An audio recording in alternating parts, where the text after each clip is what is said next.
Rome. Rome. Bakit ba hindi mo ako kinakausap, ha? Hindi mo na. Pagkatapos ng lahat ng ginawa mo doon, gusto mo kausapin pa kita? Ano? Nakita mo ba si Emma ron? Hindi naman pala eh. Pagkatapos mang skandalo ron, pagkatapos guguluhin mo pa lahat ng tao ron, ano ka ba? Tumawag ako sa bar at nakausap ko yung manager. Ang sabi niya, may kasama ka raw. Ang sabi pa nga niya, kasama mo rin girlfriend mo. Isa lang naman naiisip ko yun. Si Emma lang naman makakagawang bumuntot at pumulupot sa'yo.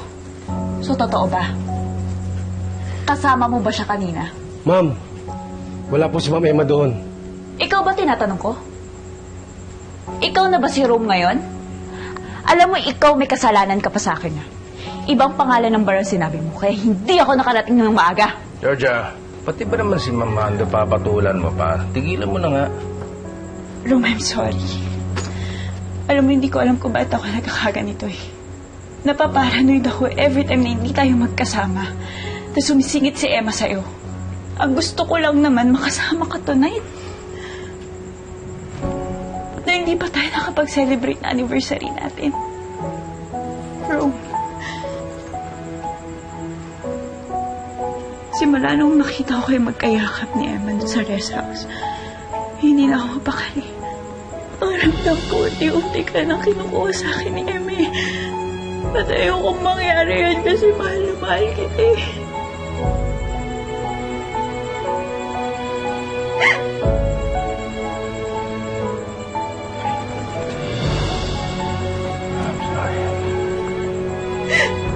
I'm sorry.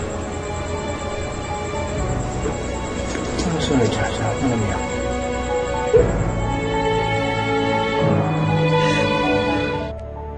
Baligtad na talagang mundo ngayon, no? Si Georgia na ngayon ang sobrang selosa. Pare, hindi mo alam kung anong gagawin ko kay Georgia. Ibang-iba na siya ngayon eh. Kaya hindi mo masabi na kasama mo si Emma kagabi. Yun, di ba? Hindi ko talaga masasabi na kasama ko si Emma. Pag nalaman ni Georgia, magagalit yun. Hindi pa nga nalalaman, nagkagulo na kagabi. Alam mo, delikado yan. Ha? Bakit? Yung mga Sige. sinungaling mo na ganyan, Hindi ako nagsisinong. pare, diyan nagsisimula ang mga tinatawag nilang affair. Pare ko, hindi ko ka-affair si Emma.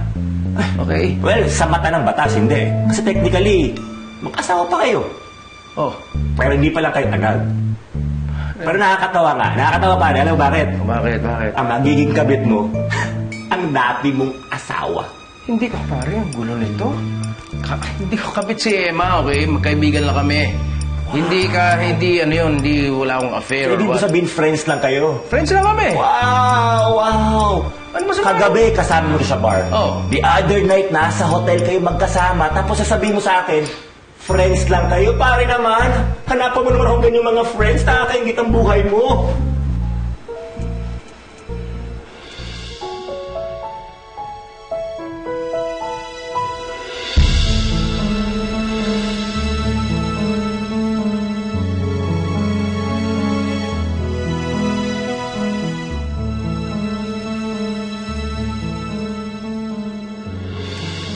Ano pare, we just had a good time.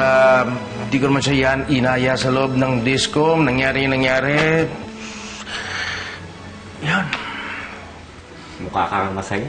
Sobrang saya. Pero dapat yung nararamdaman mo. Ha? Dapat nararamdaman mo yun kay Georgia. Kasi siyang karelasyon mo ngayon. At hindi si Emma. I know, pare. Kaya babawi ako kay Giorgio mamaya.